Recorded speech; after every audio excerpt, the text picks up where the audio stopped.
It is important to stay healthy, and while going organic may be the way to go, the expensive nature of doing so may turn many people away.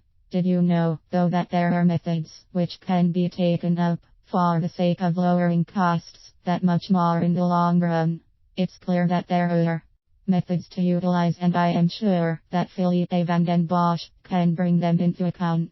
If you are looking for the most helpful tips, here are just a few. What if you are someone who wants to start a garden of his or her own? I believe that this is a smart route for people to take, especially when you consider that the crops which can come to the surface can prove to be some of the most extensive, provided you have the seeds to make it happen. What if you are more focused on growing just a few types of crops in total?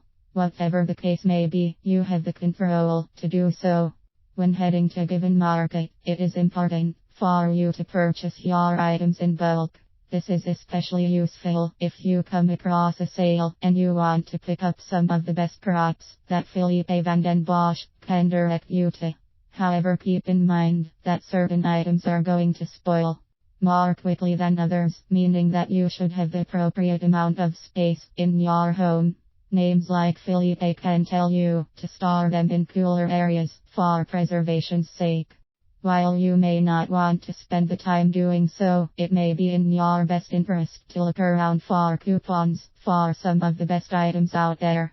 Seeing as how prices for organic items can be quite high, the ability to take out coupons from papers and magazines can prove to work in your favor. Few coupons a day may not mean much, but keep in mind the long-term picture as opposed to the short-term. Before you know it, a tremendous amount of money can be saved.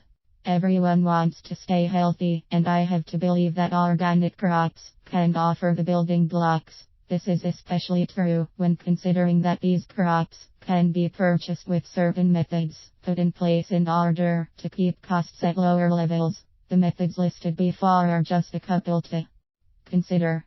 If you want to learn more, there is a level of research that can be done, and I have to believe that this will be able to help that much more in the long term.